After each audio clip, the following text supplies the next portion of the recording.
Hello again, everybody, and welcome back to 50 by 50, Whatever Happened to the Harvard Class of 1976, a podcast hosted by me. I'm Michael Conniff, a member of that class, and I am very, very happy and I'm a little bit honored to be joined by Lissa Muscatine, who is not only the proprietor of the famous Politics and Prose, it is Politics and Prose, right, Lissa?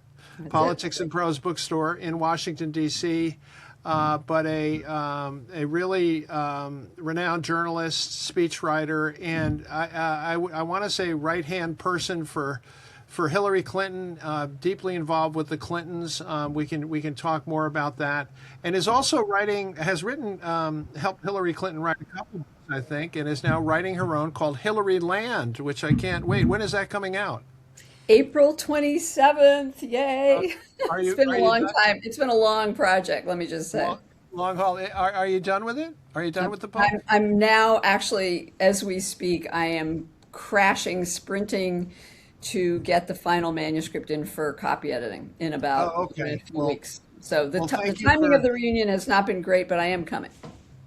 Yeah, good. That's important. So, Lissa, we never met. We don't know each other, but I feel like I need to disclose that I had one of the only liberal talk shows in the country in Aspen, Colorado, from, let's see, 2007 to around 2013, something like that.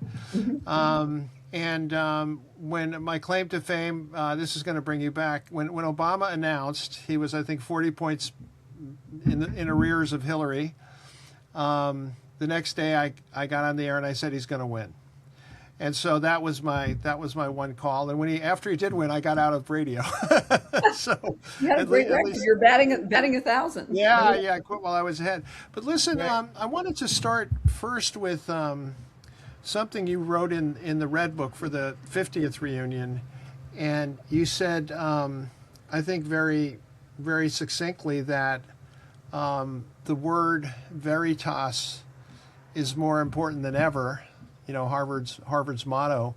In a different world, you could be, coming out of two terms of the Hillary Clinton administration, doing pretty much anything you might want, I'm sure.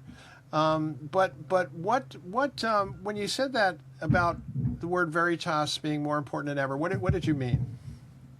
Well, I think I meant it both literally and metaphorically.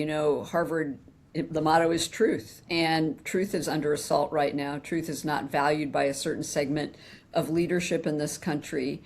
And that is part of the reason that our democratic institutions are eroding, our trust in these institutions is eroding.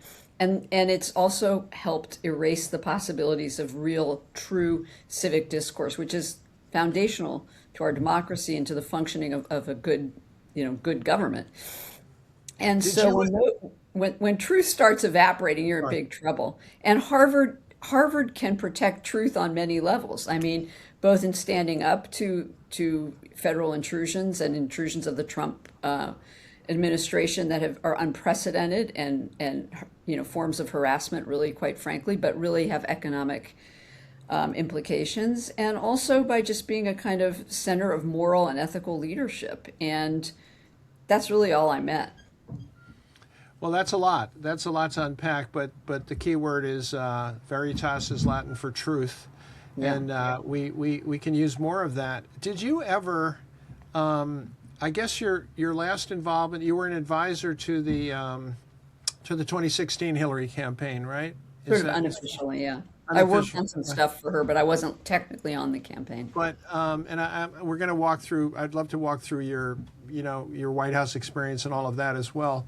But I did want to ask: did you ever think we would come to a moment like this in your worst days? I think at first my worst days were right after Trump won began. And I don't think I thought it could get much worse. And then we had January 6th, and I thought, well, it can't get worse than this, and surely Congress will do its role here.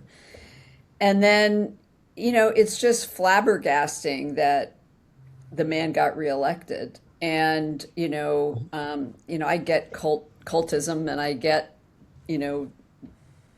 echo chambers and people only consuming a certain brand of news that doesn't convey the truth. So maybe I shouldn't have been surprised. I think I have been surprised in the past 15 months by the audacity and shamelessness and cravenness of it, that so many things have happened at once, and they had a blueprint so they could come in full bore, full steam, and start dismantling things. So maybe I shouldn't have been surprised either. I should have known there was a whole They had a buildup. plan, but who knew they were going to do it? Well, I mean, Trump did say stuff, and Yeah, yeah. but it's so outlandish that you don't really believe he'll ever get away with it. You think Congress is going to do its part and be a check and balance on the executive branch, and not to mention the Supreme Court. But I think what has really been worst of all for me is to see all this, craven, shameless, attack on these institutions and on protocol and on civility. But it's also what I call the gleeful cruelty of this administration in dominating people, in almost enjoying seeing people suffer, in separating families, in putting people into these warehouse detention centers that are inhumane, in attacking people who are just here trying to make a living and calling them the worst of the worst. I mean, you just go down the list, and there's so many things, but it is this gleeful cruelty that I really just thought maybe wasn't possible in America the way it is. I mean, again, I think I'm naive in some ways because, we went through slavery, we went through a lot of things that have been equally cruel, but it's just to see it happening in real time is shocking, honestly. Although I don't know why I'm shocked. It's Yeah, the norm. I was I until recently I would sort of say to myself, well, they're going to get voted out, and now there with the gerrymandering and the gutting of the Voting Rights Act, it appears that they're going to monkey with the electoral election system, and probably electoral system as well, but in a way that also would have been inconceivable. I mean, there's stories today about Trump, still trying to get a national list of voters Yeah. and requiring passports and all kinds of IDs that people don't have. So I mean, you and I and you and all the liberals out there could probably go on forever about this, but make a prediction. Where does it end? Okay, I'm an optimist, as hard as it is to be optimistic today.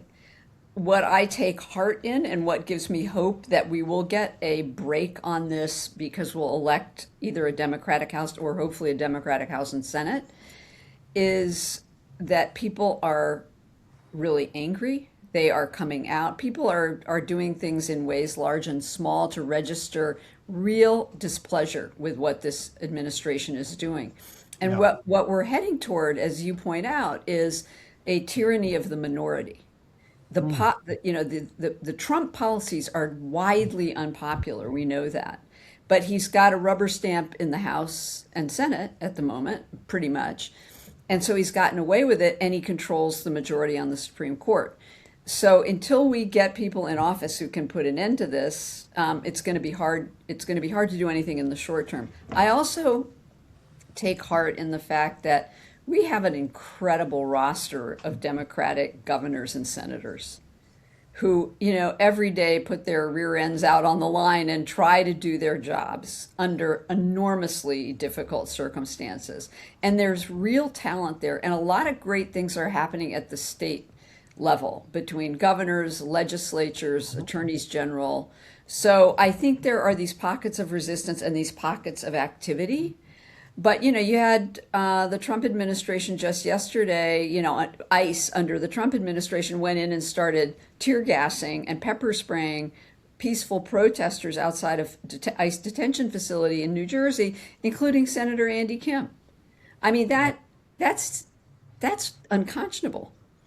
But I think as Yeah. people start seeing this, people have to get out and vote. We have to get people out, especially with the log jams they're going to try to create mostly for Democrats in urban areas and Black and brown people. Yeah, yeah. So it's going to be It's a tough, lot, but I lot think to we can worry do it. about. Yeah. I wanted to make sure that we didn't spend too much time on that, but I wanted to make We sure can we talk for the rest of we the covered, year on it. I think your next book has got to be Tyranny of the Minority. I don't Has think a I really, originated that phrase, but yeah, no, it's but true. it's a good one. But what I wanted to ask you, listen, and you mentioned this in an email to me, that when you were well, first I wanted to start with the Harvard Radcliffe or Radcliffe. When you were at school, first of all, were you in the yard freshman year? Yes, they're north. They're And 66. did you consider yourself a Harvard student, a Harvard Radcliffe student, or a Radcliffe student? Such a great question. Now let's go back to that point, which was just when Title IX was passing. So, consciousness about these things was growing. And although I don't feel quite this way now, but at the time I was very much an assimilationist. I wanted to be part of Harvard. I wanted women to be part of Harvard. I wanted women to be taken seriously at Harvard. So I really identified myself as Harvard. And Radcliffe to me was a little bit antiquated and sort of on the margins. And I was, thrilled that I didn't live at the Quad. I was thrilled when I got put in a river house. I'm sort of embarrassed to admit all this now, but yeah, no, and then I was on the faculty standing committee on athletics my junior and senior years, and my agenda was basically equality in sports for women, but that meant we want the exact same letter sweaters. We want to get the good practice times on the courts. There was a time, Michael, I played varsity tennis and basketball, which you could sort of do back, it was the professionalization of college sports era. And one day the varsity women's team went for practice, which was then the IAB. Now they have this beautiful new pavilion. But we went to our practice, and a men's intramural team came and wanted to practice at the same time. And the janitor, we said, we're a varsity team, we get priority. And the janitor was so appalled by us doing that he went and turned out the lights and prevented us from practicing. Wow, that's a great story. Then I could go on. There are other similar, stories Yeah. similar to that. You said you were kind of embarrassed to admit it now. Why? Why is that? Because what I've seen is Harvard sort of appropriating a lot of the great things about Radcliffe that bothers me. Radcliffe was a center for women's scholarship. It has a first class library, the Schlesinger Library, which is one of the greatest repositories of written works about women's experiences, women's history. Tremendous amount of support for researchers and scholars happened there. And I think what really changed it for me was when the Radcliffe Institute, which is a wonderful, think tank basically, but supportive scholars, was sort of changing its name the last few years. It may have been longer ago than that. And it became the Harvard Radcliffe Institute. Mm-hmm. And it was, and all of the fellows that won fellowships through it were named the Harvard Radcliffe so-and-so fellow, after whoever the donor was. And note the word fellow in there too. Well, no, I didn't even mind that, but I did mind that the agenda was far broader than women's scholarship and women's history. It became anybody's sort of newfangled thing, that's not a bad thing, but why did it have to be in this place that was sort of the oldest, most renowned center for women's history, women's scholarship, women's research? I just wanted it to remain pure and to have Harvard support it for that and not have to turn it into a money-making operation and put its name all over it. Mm. And I got a little, annoyed by that. Yeah, I can imagine. And you will be going to the Radcliffe reunion? I am going to the whole thing. Yeah, Radcliffe and Harvard Radcliffe. Yeah. And why do you think that Radcliffe reunion is necessary, and what do you hope to kind of glean from it? Well, I didn't help plan it. I certainly didn't conceive of it. I knew there was a link and I signed up for it. And I do know some of the people who are organizing it. And I think for them especially, I think that we all existed at Harvard when we were in a huge minority of women still, even though, we lived in the yard and we lived in the river houses and all that stuff. I was the only woman in my sophomore history tutorial. I could count on one hand the number of women tenured faculty when I was there. Mm-hmm. It was not an easy place to be a a woman necessarily. At least there wasn't, there were about 400 of us or 500, whatever it was. I don't know the exact number in our class, but we were spread out, we were diffuse, we were doing different things. And so I think there's always been this kind of longing for solidarity among the women who were there. And I don't think it's just true of Harvard, Radcliffe. I think it's probably true at Yale and lots of other schools that integrated, became co-ed at the same time. So, and, we had the advantage of having had Radcliffe and Harvard next to each other and already integrated in many ways. But Yeah. I just think, women had a very different experience at Harvard as undergraduates in our class than the men did. And it's a chance to sort of share those experiences and, feel some solidarity. That's what I think anyway. How was your experience different, if it was? Well, like when we showed up for the basketball practice and couldn't That we know, practice. yeah, I mean, yeah. we had to go to the Crimson. Lights out. My sophomore year, the Harvard women's tennis team, I believe, was the only undefeated team at Harvard in spring sports.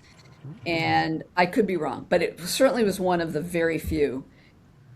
Crimson wasn't going to write a word about it. You know what we did? We went en masse to the Crimson and basically demanded that they write about it and demanded that they cover our matches.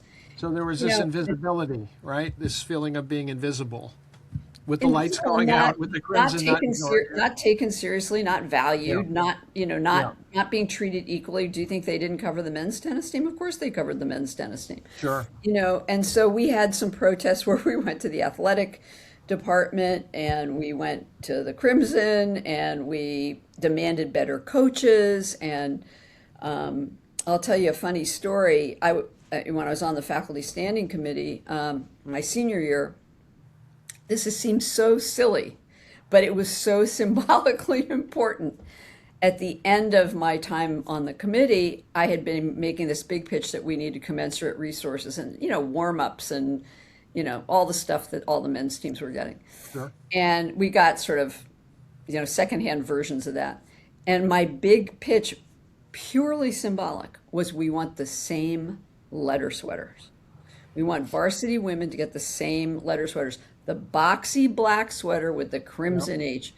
That's what we wanted.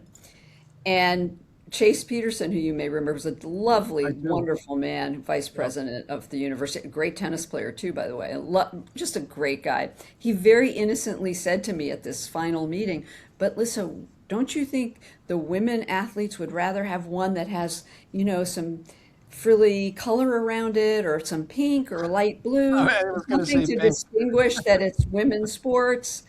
And I said, "No, we want Absolutely the not. same one." And we got the Wow. same. Oh, good for you. Good for you. So But, tell us so about. it was different. And, like I said, I was the only woman in my history tutorial. So stuff like I was that a history major too. I don't recall ever having a woman in in the the tutorial. history. The only woman in the history department was a Marxist named Mary Nolan, who looked unfavorably on my thesis called "The Making of an Anti-Communist." So I remember that. But tell us about, you were on the standing committee 2 years, and you Yeah. said Title IX was happening. How close were we to Title IX at that point, and what were those discussions like on that committee? I think that Title IX, I wouldn't say it took the administration by surprise, but it certainly demanded a lot of things to be changed. And I think most of the administration at that time, was composed of men, and they didn't quite get what it meant, I don't think, because they'd never had to confront it. And it would require sharing resources more equitably. And that just was a hard nut to crack. And so that's why it required a constant pressure campaign on the administration. We were lucky that there were a couple women in the administration and in the athletic department. Nikki Janis, who went on to be the president of Wheaton College, and Alberta Arthurs, who went on to be a president of a couple other colleges. They were sympathetic, and they were sort of our lifeline and our channel, I think, to the Harvard administration. But I just think they didn't think it was really that necessary. They would get around to it. They had to figure out how to do it. And, women's sports always got blamed. Well, women's sports, then we might have to cut the golf team or the wrestling team. And the point was, okay, but you're funding 83 players on the football team or whatever it is, a team that has, couldn't you cut, it was women's sports were always blamed when that wasn't really where the pie had to be cut. Yeah. So it was a constant pressure campaign. It took them a long time to get around to it. Was this your first exposure to politics? Absolutely not. I grew up in Berkeley, California, in the 60s, Okay. in the 60s and 70s. So, Okay. no, I was from a very politically engaged family in Berkeley. My dad was a professor, my mom was a writer, but they were very involved in, just local politics, state politics, national Wow. politics. They cared a lot about it. So we talked a lot about this at home. And they took stands on things. I went to a lot of anti-war marches when I was a kid, and you know, all that, pro-civil rights marches and fair Right. housing and all this stuff. Um, and when I came to Harvard in the fall of 1972, like you did, it was a presidential election year, and honestly, don't think I had ever met anyone my age who was voting for Nixon until I got to Harvard. And And I now, remember just yeah, being yeah. shocked that there were people in my entryway, some prep school males who were voting for Nixon, and they were my age. And it was like a culture shock to me coming from Berkeley. And at Berkeley, what part did the student protests play in your life? And also, when this has come up a couple times, when I got to Harvard, I thought we were going to be missing classes in the spring for protests. Um, did you have a similar mindset when you got here that it was going to be kind of a fairly radical place? I don't think I thought it would be radical. I thought it would be pretty consistently liberal, and I guess it realistically it was more liberal than not. I Yeah. had obviously never encountered the sort of preppy, elite, blue blood, WASP, Northeastern class, wealthy class of Uh-huh. there was nothing like that in Berkeley, really. And I'd gone to a very large public high school where white students were the minority. I mean, Oh, not by much, but the minority. So I was very accustomed to multicultural, multiracial, multi-ethnic environments. And I mean, I knew Harvard wasn't going to be that, I guess. Yeah, yeah. it's a good question. I'd have to think more about it, honestly. What did you think of the elite class when you first met them at Harvard? I think it was sort of like I was just almost like anthropologically observing this species that I had I mean, I certainly had never encountered wealth like I I saw thought it I saw you amongst doing them. that once in the yard, being anthropological. I thought I saw you doing that, but that might have been Yeah, there somebody you else. go. Yeah. Yeah, No, I but mean, but obviously, you know, I I came to appreciate not all of my, but many classmates who crossed all these different lines and transcended all sure. these lines, and whatever sort of preconceptions and biases I had, I think were fairly quickly disabused, except for those guys who voted for Nixon. Now, Actually, they were all really nice guys, I have to say. I really liked them a lot. take us from Harvard and your experience at Harvard up to when you met the Clintons. Like, what was that part of your life about? Well, I had thought I would go to law school and maybe get into politics, but writing my junior history paper, I had this weird epiphany writing it that I really liked writing, which I had, writing had always been sort of, utilitarian. I hadn't really thought about whether I enjoyed it. And I really enjoyed it. And I thought, maybe I should do some writing. And so I had no journalistic experience. I was playing sports, so I didn't really, do any journalism of any significance as an undergraduate. And then after graduating, I was teaching tennis to make some money in the summer, and I was introduced to a bunch of journalists, and they convinced me I should, apply to these little tiny papers and go get some journalistic experience. So I graduated without a job except teaching tennis. Uh-huh. But I was hired to work on a small paper in the Mississippi Delta called the Delta Democrat Times that had a very rich history of civil rights advocacy Mm. under a very famous editor named Hodding Carter. And so I went down there and I did that for a Jimmy year. Carter. And actually, Jimmy our Carter's. classmate Kathy Hollop followed me down there. She Oh, she funny. she spent a couple years down there too. I Um, guess Harding Carter Jr., who was Jimmy Carter's press secretary. Do I have that right? That was close. Harding Carter Jr. was the patriarch who died Oh. before I got there and who had bought the paper in Mhm. 1947 and won a Pulitzer Prize for not advocating integrating the municipal swimming pool, but advocating constructing a separate pool, at least that black people could use. Oh, But that was pretty radical in in that yeah. time. His son, Harding Carter III, known as Little Harding, Big Harding was the father. This was Little Harding. Little Harding is the one who went on to be an assistant secretary of state for Jimmy Carter. Oh, that's what it was. Yeah. Yeah, And so, did you like being a reporter? I did. You know what? I liked sort of being a fly on the wall and seeing how all these things happened. I did like writing. It was a great experience because I covered everything. I had to often take my own photos. It was really fun, and it was Hmm. a total cultural. Talk about a culture shock. It took me a while to kind of find my grounding down there. And then I went to graduate school for 2 years. I thought, well, let me go back to graduate school. I went to graduate school, What did you which study? I studied European politics. Oh, wow. Well, I started in one degree program, and this was overseas. I went overseas and I was doing a program called Politics, Philosophy, and Economics, which I thought was going to be more interdisciplinary. And when it wasn't, I switched to European politics. I think I missed a beat here. I have read you were in the first class of women to be Rhodes Scholars. Yes. Do I have that?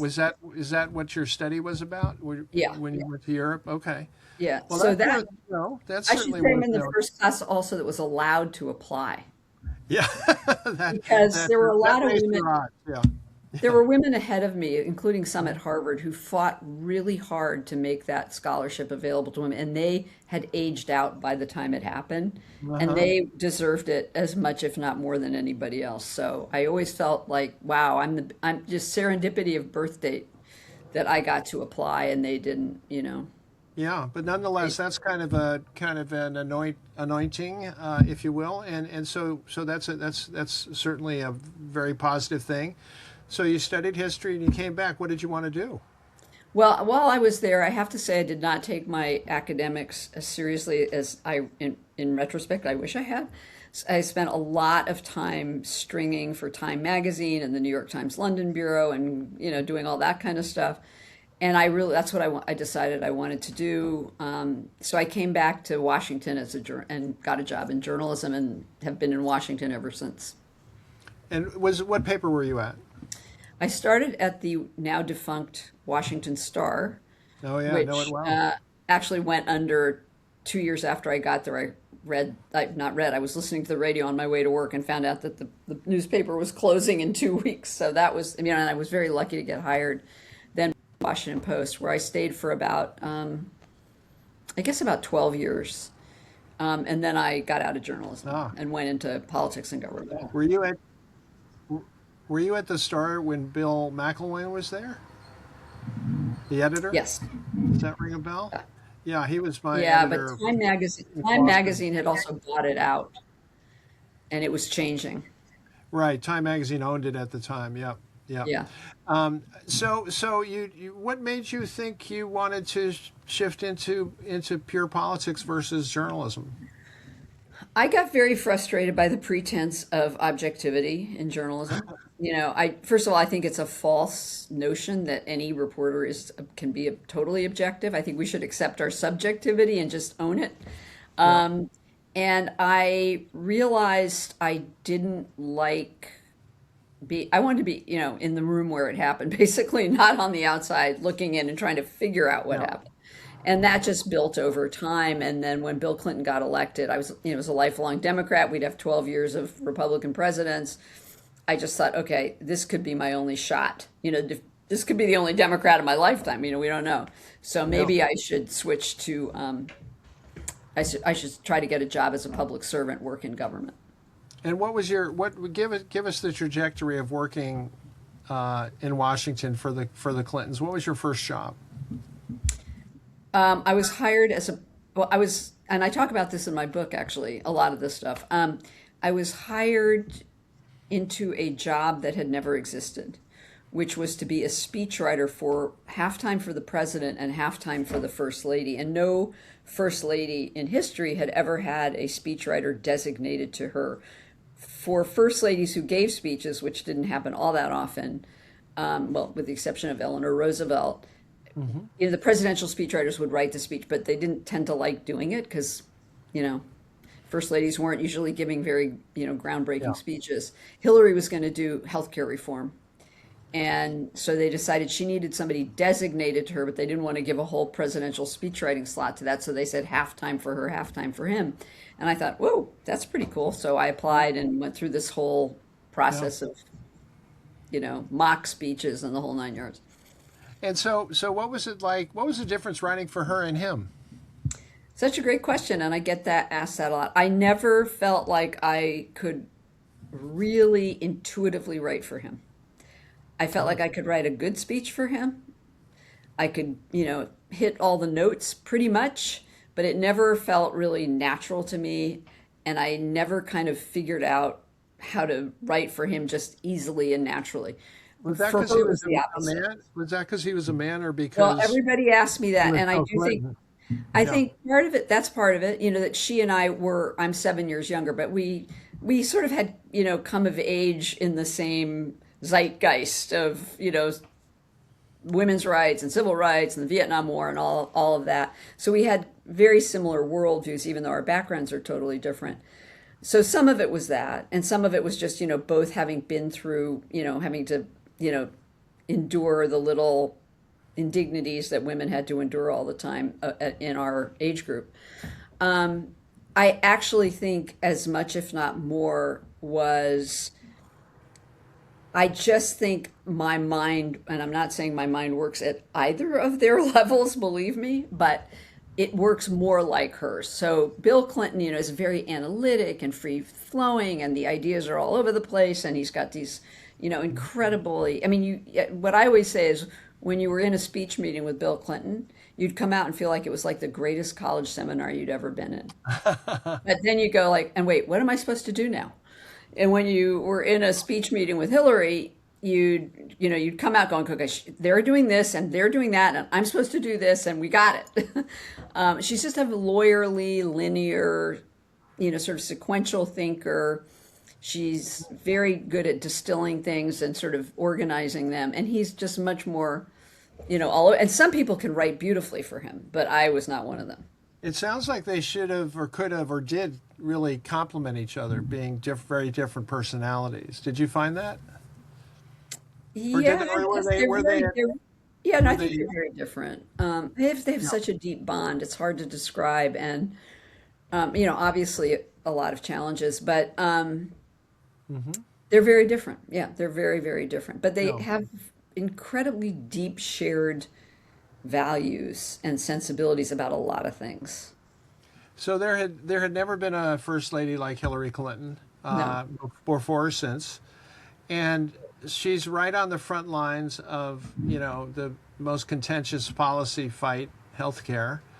Do you think, in retrospect, that was a good place to put her? She certainly became a target, and of course the initiative, at that moment failed. Later on, Obamacare happened, but when you look back on that, would if you were in charge, would you have done that the same way, or would you have done it differently? Well, first, let's just be clear that she was already a target. She became a target way earlier in the campaign. Early in the campaign, Why was there such a bullseye on her back? Well, you'll have to read my book. It's complicated. I will read your book, but I'm still going to ask you.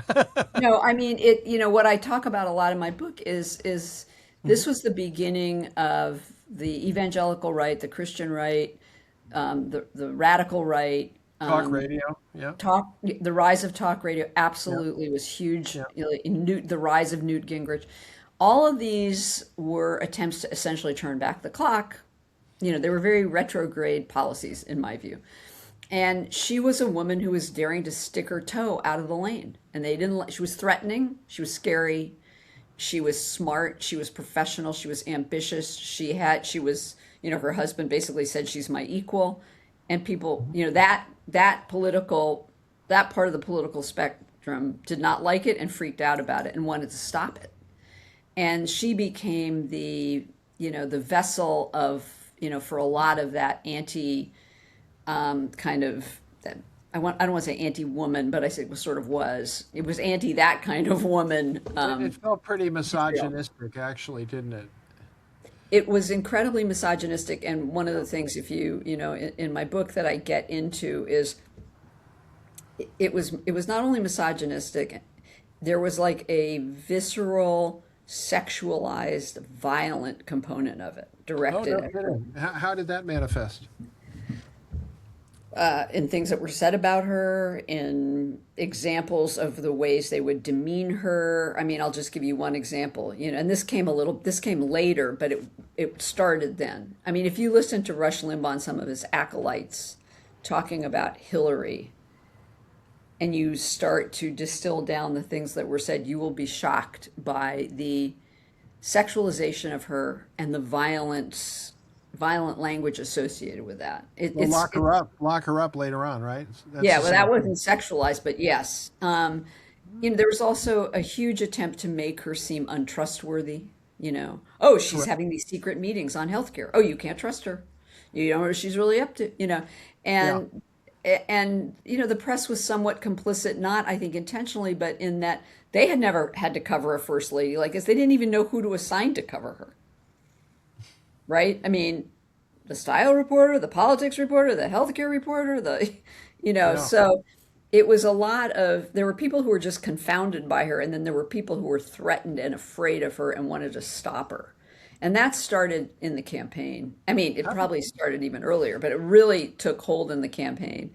How did you by feel the time about healthcare came around, she was already a target. And what I would say, Michael, to answer your question, sorry for the long digression, is I think it was okay for her to take it on. They didn't do it the right way at all. She would be the first to concede that. They made so many mistakes, and they didn't have the right people in certain situations. And yeah. How did you feel about her? Obviously, you were at the very least close professionally. You're a speechwriter. You're at her side. Was it a friendship? Was it a personal relationship? I think she had friendship with people who were that famous and that in the public eye. It's a hard, I don't want to say, yes, we're great friends. I don't call her up and tell her my deepest, darkest secret. But but she was there for her staff in very personal ways, which and in my case, I talk about some of those in my book. There was a tremendous, there's always been a criticism that the people around her were sycophants and blindly loyal, which I really take umbrage at, because there was a lot of give and take with her. She wanted to have people get in her face and tell her she was wrong. She wanted to be tested in those ways. And yet we were unbelievably protective of her. Because if you were going through this with her and you saw the amount of harassment, the demonization of this woman just for being a woman who was trying to do something with her position, it was shocking and awful. So, the instinct and impulse was to protect her. And so your roles evolved with Hillary Clinton. You started as a speechwriter. What was the sequence in the next kind of additional responsibility? Well, I started as a speechwriter, pregnant with twins. I had my twins, and then I took a maternity leave, and she was the reason they hired me, pregnant with twins, I might add, because there were not a lot of pregnant people running around White Houses at that point. So you had twins, and they wanted you to do. You had twins, and they wanted you to do two jobs. So there you go. No, I stayed a speechwriter. I left when I had a third son in 1997. I left when he was born for a couple years, and then she asked me to come back as her press secretary for the final year of the White House, when she was by then had a Senate campaign and was running for Senate, and I was in charge of all her White House press stuff. And then I helped her on her memoir, her first memoir, which was called Living History. We worked on that for a few years. And then I wasn't that involved with her. I really wasn't involved with her when she was in the Senate. I did get very involved in the 2008 campaign, which of course didn't go so well. And then when she lost to Obama and he asked her to be Secretary of State, she asked if I would come in and be her chief speechwriter at State. So I did that for a couple of years. Wow. And, and then I really haven't had any official involvement with her. I was unofficially sort of helping in various ways in 2016. Have you talked to her recently? Yes, I saw her a couple weeks ago, actually. And how is she? What is life like It's for her? amazing. I mean, I would be like if I had to go through the Epstein hearing, for example, I would have Yeah. jumped over the table with my shoe and clobbered them on the head. I mean, I don't, I she thought has she an, kind of did that, didn't she? well, she does it in her way, I mean, Yeah. I remember the Benghazi hearings, 11 hours of idiotic Benghazi hearings, and she was kind of like by the end. And Yeah. it's the woman's self-discipline is unrivaled by any human I have ever seen, witnessed, read about. She just manages to get through these things with her dignity intact, and often by exposing how ludicrous, her tormentors are. So, but it's no fun to go through. You got to go through it, and they're still after her. Yeah. Oh, yeah. This Epstein thing was such baloney. I mean, she didn't even know any of these people, and it was pure harassment They will and never intimidation. let her go. Never let her go. She'll Never, always no. She's be. way Always. too threatening. And Michael, I just want to say, as much as I wish she never, I mean, I never want her have to go through any of this ever again. She should never have had to go through any of it, nor should anybody the way they're doing it. But to me, it's a sign of how strong she is, how powerful she is, how scary she is, because she does command an audience and she does represent values and policy beliefs that most of America agrees with. So that's why they're so afraid of her still. When you were working on Title IX at Harvard, did you think that 50 years later, when you came to your reunion, there would have never been a woman president? Wow, that's a great question. I don't know if I thought about it that far ahead, right? We were all sort of living in our own little, Or bubbles? of the moment bubbles. Would Yeah. I guess well, that was still even before the year of the woman. I mean, at that point there were so few women in politics. I'm not sure I would have thought we would have had a woman president. I think by, the early 2000s, I was pretty sure we would. Yeah. Yeah. And Well, we've listen, come listen. close. I want to go to more fun stuff now. Okay. More about you. Enough with Hillary. Enough with Hillary and you, though. I think it's super interesting, and I certainly wanted to hear all of it. So you are now a bookstore owner and have been for 10 years. 15. 15. Oh, okay. I'm sorry. So can you kind of situate politics and prose and history in the history of DC, and also when and how you decided to run it and own it? Yeah, well, so Politics and Prose was sort of an iconic bookstore in Washington before my husband and I acquired it in 2011. And it was founded by a woman who had been a kind of community organizer type, very liberal, progressive Washington fixture. And she and another woman started it, and it was very small, and everybody told her she would fail. It was 1984 when they opened it, just a little bookstore on Connecticut Avenue up near Chevy Chase Circle, which if you know DC, is not exactly where you would think you're going to have a busy bookstore. Anyway, and it became this incredible destination and beloved in the community, really beloved in the community. And that original owner developed a terminal case of cancer in 2010, and they put it on the market. And, I was just like, oh my God, Politics and Prose, who's going to run it? Who's going to own it? And my husband had just spent 30 years as a foreign correspondent and editor at National Security Reporter and editor at the Washington Post. And a bunch of friends kept nudging him and saying, you should try to get in. I'm like rolling my eyes, like, you're going to own, right? Dream on. That's crazy. But what happened was sort of not on a lark, I wouldn't say, but out of curiosity, he called the guy who was the broker selling the store and said, can I put my name in? And the guy said, we've had 56 applications already. I closed the applications a week ago. I'm sorry. And my husband sort of badgered him. And the guy said, okay, but get me your application in a week. Long story short, a few months later, they called and said, "You're one of the six finalists. Do you want to come in for an interview?" And Brad said, "Can I bring my wife?" And I was like, they don't want to talk to me, but they did. And one of the reasons they did was because they'd had it was a women-owned store. And I think they really were hoping to have a woman owner presence in the store. And it was helpful for me because I sort of thought, wow, I was just transitioning out of the State Department. And I thought, this is pretty fun and pretty cool. So we just went all out at that point. And luckily, we're, the people named to acquire it about 4 or 5 months later.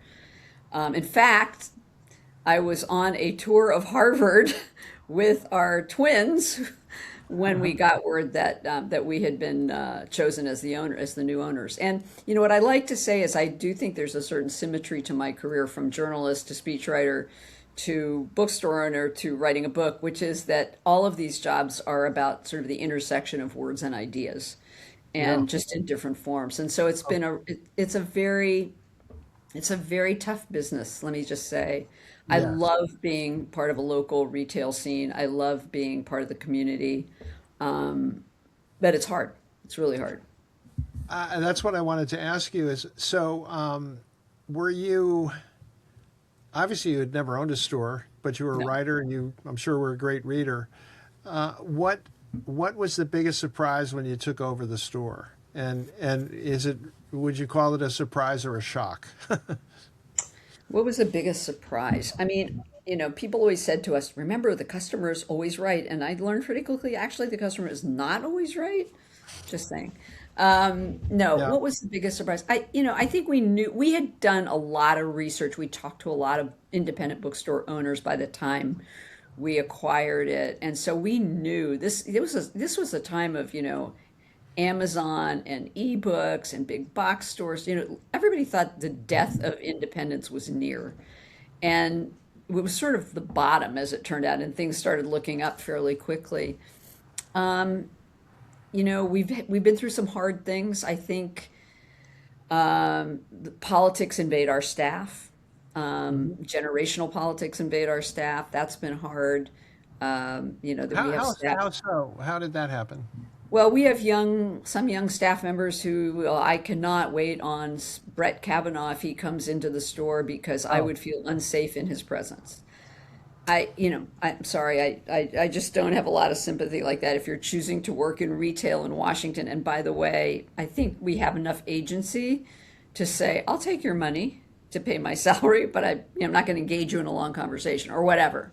And we are very much of the view that we want to give a lot of different points of view a voice, whether we like them or not. I mean, if I were offended by, if I got rid of every book that might offend me as a woman, we would have half the inventory we have, right? So that kind of stuff. The economics right now are really tough. Washington is really suffering in the retail space because of Doge, because of Trump, because of job losses, agency cuts, and we're feeling it. We're feeling it. And pandemic was really, really hard. You don't imagine those sorts of things when you become owners. I don't think I have been totally shocked by anything. Yeah. Are you? Do you intend to keep the store for the foreseeable future? Yeah. I mean, I joke that my husband will be working until he can no longer literally move. And that's probably true. I have really scaled back because I've been working on my book, especially the last few years. So I have been less involved in the day to day. But I think, it's such an incredible institution, and not to pat ourselves on the back, but I feel like at times like this, when things seem so dire, we've been able to provide a community space where people really can learn and talk about things and try to get ideas. And so when Trump was elected in 2016, the day, January of 2017, we decided to have teach-ins sort of modeled after the Berkeley 60s teach-ins, and they were so popular, and we get these incredible panelists to come, and we did one on the rule of law and one on women's rights and various topics, and we revived them again last year and this year because people just needed a place to go. We had Governor Wes Moore to come and talk about what the Trump administration has meant to the states. We had 400 people in the store, and he Wow. was fabulous, not surprisingly, but yeah, And there's famously a real tremendous community around the store. there is. So, would could you have predicted any of this back in school? No. Because you weren't a Certainly not. journalist. Certainly not. I don't. I don't think I think I just had so much faith in America. I don't think I. And when we were in school, things were changing for the better, slowly and often with obstacles for women, for people of color. So things were sort of moving in the right direction, right? I mean, Hillary and I are 7 years difference. I had so many more opportunities as a woman than she did, 7 years older than me. She couldn't apply to the schools I applied to. She couldn't apply for a Rhodes Scholarship. You know what I mean? So things were sort of felt like they were opening and things were getting better and better. And then we had Barack Obama get elected and we had a woman who, it looked like was going to be president. So I don't think in that context could have imagined that a demagogue, a corrupt, mendacious, nasty, vengeful demagogue could become president of the United States twice and essentially dismantle, the foundations of our democracy. I didn't think it, let alone build an arch, knock down the East Wing, and cover a public golf course in mud so he can build another resort. I mean, it's just, Don't forget, how could don't we have forget imagined it? the UFC title fight coming up on his Yeah, birthday. there you go. Um, Paved over the rose garden. Put so, umbrellas in it. I feel like there's a lot of blame to go around for that. But is there? What do you make of this notion that? My question is, did we, meaning the loyal opposition, did we do something to deserve this? I mean, you can look at wokeism, you can look at things that maybe went too far in a certain direction. Do you ascribe to that at all? Do you think that this was avoidable? I think we had a great economic boom, and liberals got wealthy. Our income gap just grew and grew, and liberals were part of that. I mean, not only liberals, but I'm just saying, I think there was a sort of failure to see that there were still lots of people suffering, and that the widening income gap was a huge problem. Right. So I don't think Democratic politicians were on top of that, and that's why a populist demagogue like Trump could play the shame game and blame everything on immigrants and people of color and whatever. And it resonated with a certain group of people who had been pretty reliable Democratic voters, right?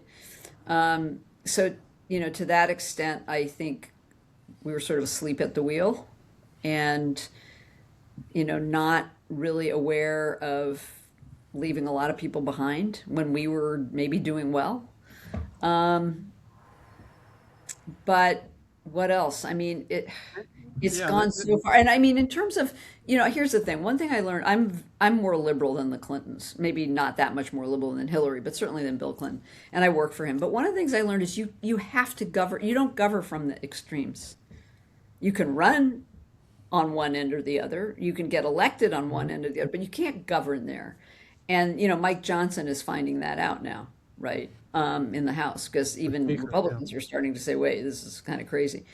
And so I think we make that mistake too, that we think, oh, we're taking a stand, we're going to elect Bernie. Bernie Sanders, he galvanized people, but he didn't win the presidency. No. He wasn't going to be acceptable to an awful lot of the country. So it's No. really tough. I mean, you want to have principles and you want to have people who are pushing from the outside and taking these, stands from more one side or the other, or certainly from our side. But you have to be practical. You do. I lived in Burlington, Vermont for 15 years, but never Oh, wow. voted for Bernie because I voted for the brother of our classmate, Charlie Smith, Peter Smith. You might remember, a Oh, yeah, one-term sure. congressman. But, Bernie turned out to be right about a lot of things. He did. He never wavered, and it turned out like we should have been listening a little more closely, even if we didn't totally agree with what he was saying. But Lissa, you've thank you for doing this. You've had an amazing career. You are still, I think, at the bookstore, kind of in the center of a lot of the action. Probably, yeah. And helping to facilitate that. But so I'm so glad we were able to do this, and I look forward to meeting you someday. Well, yeah, well, maybe are you going to the reunion? Of course. Yeah, well, then I'll look for you at the reunion. And I We'll see just you want at to the thank reunion. you, Michael. It's really my honor to do this. And I was very touched that you asked me. I really appreciate all your great questions and all that you do. And the fact that you're sort of doing this for our class in a broader sense is such a generous and kind thing to do. And I Well, you're really very glad you're nice doing to it. say that. For me, it's kind of the gift that keeps on giving. I get to, you know what it's like to be a journalist. You get to ask people questions. You get to meet people. You get to do things you wouldn't have done. And so it's really been fun both to catch up with my old friends, but also hopefully to make some new ones. So, Well, I really look forward to seeing you at the reunion. And thank you so okay. much. Yeah, Take you care. take care. See you there. Bye. Bye bye now.